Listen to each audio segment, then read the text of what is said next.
Shalom, selamat pagi jemaat Tuhan. Berjumpa kembali dalam doa pagi online.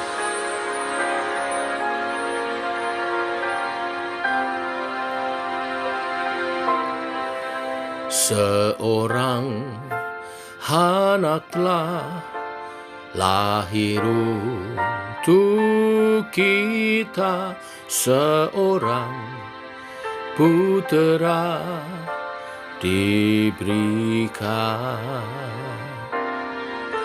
lambang pemerintahan di atas bahunya, dan namanya pun disebut orang penasehat ajaib, Allah yang perkasa, Bapa yang kekal, Raja damai. Sambutlah Dia, Yesus Tuhan, Juru Selamat dunia.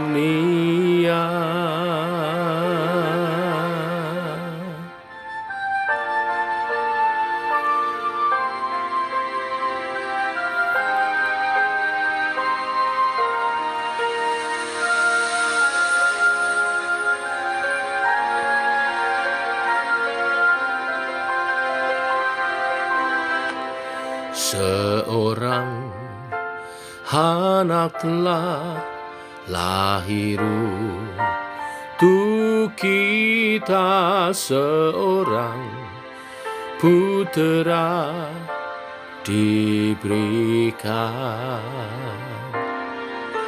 lambang pemerintahan di atas bahunya, dan namanya pun disebut orang penasehat ajaib, Allah yang perkasa, Bapa yang kekal, Raja damai. Sambutlah Dia, Yesus Tuhan, Juru Selamat dunia.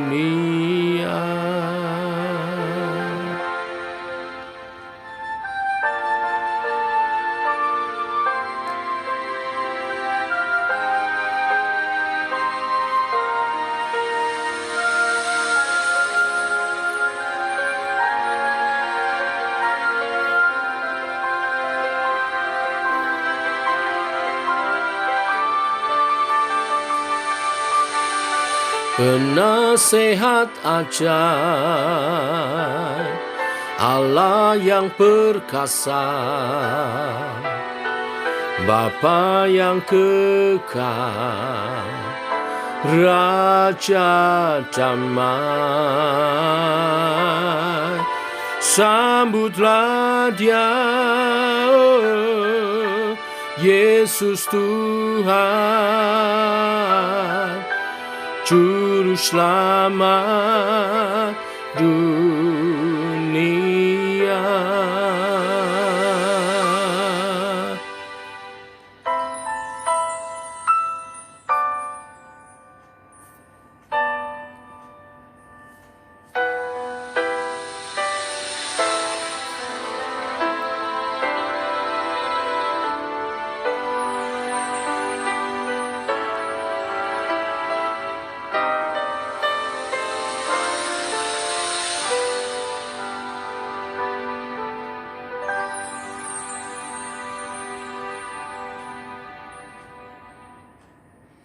Tiba waktunya untuk kami merenungkan firman-Mu. Firman-Mu yang adalah sulu dan terang bagi jalan kami. Bimbinglah laku jalan kami Tuhan, seturut dengan firman-Mu. Dalam nama Tuhan Yesus Kristus. Amin. Bapak Ibu, kita lanjutkan hari kelima renungan tentang Natal. Kali ini kita akan menyoroti gelar-gelar Yesus. Yesaya pasal 9 ayat 6 dan 7.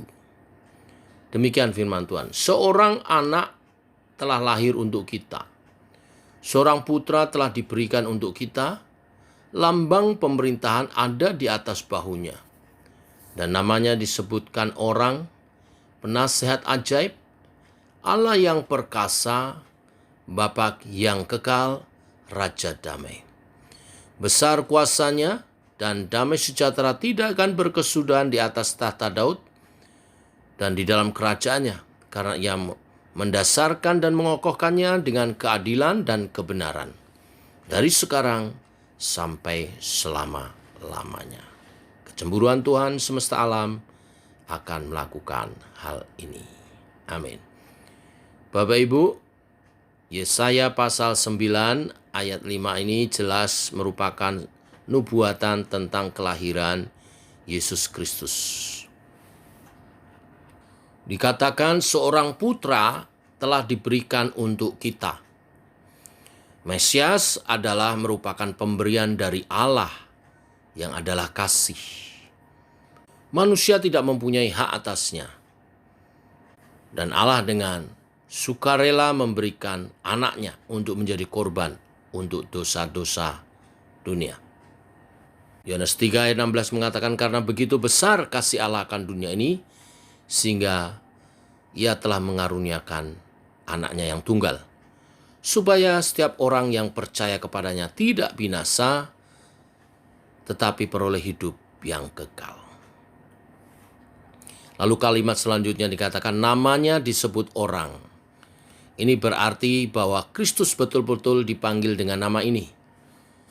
Nama-nama atau gelar-gelar ini menunjukkan diri dan karakternya. Hari ini kita akan mendalami gelarnya. Yang pertama disebut penasehat ajaib. Bapak Ibu, sebenarnya ada dua macam penterjemahan. Ada yang menerjemahkan Wonderful Counselor, sebagaimana juga terjemahan Indonesia memakai kata penasehat ajaib. Tetapi ada yang menerjemahkan, salah satunya King James Version, Wonderful sendiri, Counselor sendiri. Saya pakai yang kedua, di mana diterjemahkan dua kata berbeda, ajaib dan penasehat. Yang pertama dulu, ajaib. Yesus Kristus disebut ajaib karena ia memang begitu. Allah Bapa tidak pernah memberi anaknya nama yang tidak layak ia sandang. Mesias memang ajaib dalam keberadaannya sebagai Allah dan sekaligus sebagai manusia dalam satu pribadi. Bukankah itu satu keajaiban? Tidak ada pribadi lain di dunia ini yang demikian. Selain juga dalam ajarannya yang mengherankan banyak orang, sehingga pengajarannya di atas bukit sampai sekarang dipelajari, dihidupi, dilakukan, ditaati oleh orang-orang percaya. Juga dalam tindakan-tindakannya, membangkitkan orang mati, membuat mukjizat, menyembuhkan orang yang sakit, mengampuni dosa, semuanya ajaib dilakukannya. Juga dalam riwayat kehidupannya, kelahirannya ajaib, karena dia lahir dari seorang perawan. Kematiannya pun ajaib. Dia menyerahkan nyawanya, menebus dosa umat manusia. Saat dia menyerahkan nyawanya, gelap gulita terjadi, gempa terjadi, seakan seluruh semesta ikut berduka. Dia tidak terus mati. Pada hari yang ketiga, terjadi hal yang ajaib, dia bangkit. Kebangkitannya ajaib. Dan kenaikannya ke surga, disaksikan ratusan muridnya, juga ajaib. Dan masih banyak lagi hal, keajaiban di dalam Yesus. Kita yang menerima Yesus sebagai Tuhan dan Juru Selamat kita, juga mengalami keajaiban Tuhan. Kasih karunia Allah yang menebus dosa kita dan menyelamatkan kita melalui kedatangan dan penebusan Kristus lebih ajaib dari segala mujizat apapun. Bagaimana keadilan dan kasih Tuhan bersatu. Lalu yang kedua, counselor, penasehat. Yesaya 11 ayat 2 yang menubuatkan bahwa dalam Sang Kristus ada roh hikmat. Kristus memang memberi kita hikmat sehingga kita menjadi bijaksana. Ia menasehati kita dari dalam melalui Roh Kudus yang berkarya dalam diri setiap orang percaya, memperbaharui budi kita. Dan juga menasehati kita dari luar melalui hamba-hambanya, para pemberita firman, para pendeta, gembala-gembala yang Tuhan urapi, membimbing dan menasehati kita dengan ajaib karena Tuhan Yesus. Mengapa Kristus diberi nama penasehat juga, menyandang gelar penasehat juga?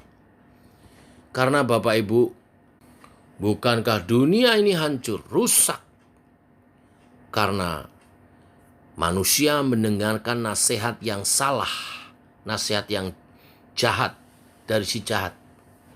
Setan yang menyembunyikan diri dalam ular, menasehati perempuan dengan kelicikannya, sehingga ia mengambil bagi dirinya buah dari pohon pengetahuan yang baik dan jahat, dengan harapan bahwa dengan itu ia akan menjadi seperti Allah.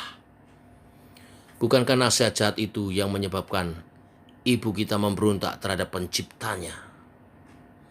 Dan tidaklah itu sebagai akibat dosa membawa kematian ke dalam dunia ini dengan semua rentetan kesengsaraan dan kutuk. Untuk memulihkan keadaan dunia ini, keadaan manusia, juga dibutuhkan penasehat ajaib, hikmat yang dari atas. Selain manusia ditebus, manusia juga perlu dibukakan mata rohaninya, pengertian-pengertiannya tentang hal-hal rohani. Dan inilah pekerjaan penasehat yang ajaib Tuhan kita, Tuhan Yesus, dalam pengajarannya yang dinyatakan melalui Allah Roh Kudus. Bapak Ibu, kita bersyukur oleh karena gelar Tuhan kita, penasehat ajaib. Kita boleh mengenal Tuhan, mengenal pribadinya, mengenal rancangannya, dan hidup dalam karya keselamatannya. Sambutlah dia, Yesus Tuhan, Juru Selamat dunia. Mari kita berdoa. Bapa dalam surga, kami mengucap syukur oleh kasih dan anugerah-Mu. Pagi hari ini, Engkau sekali lagi memperkenalkan pribadi-Mu dalam Yesus Kristus Tuhan sebagai penasehat ajaib, sebagai yang ajaib, dan sebagai penasehat yang luar biasa. Semakin kami mengenal-Mu, semakin kami takjub dan menundukkan diri dalam ketaatan untuk Engkau bimbing menjalani kehidupan kami. Terima kasih Tuhan. Tuhan Yesus, kami bangga kepadamu. Terima kasih. Kami bersyukur untuk mengenal-Mu dan mengalami keajaiban-keajaiban-Mu. Kami rindu di Natal tahun ini berjalan dan mengalami keajaiban-Mu Tuhan, dan hidup makin bijaksana oleh nasihat-nasihat-Mu, oleh kebenaran firman-Mu, dan pimpinan daripada Allah Roh Kudus. Berkati semua yang bersama-sama doa pagi ini dalam hikmat Tuhan, dalam pimpinan dan penyertaan-Mu Tuhan, dalam kasih, dalam kuasa-Mu, dalam nama Tuhan Yesus Kristus. Kami menyerahkan seluruh kehidupan kami. Amin. Demikian saudara, doa pagi kita. Selamat pagi. Selamat berjalan bersama dengan Tuhan yang ajaib dan yang sangat bijaksana. Tuhan memberkati. Shalom.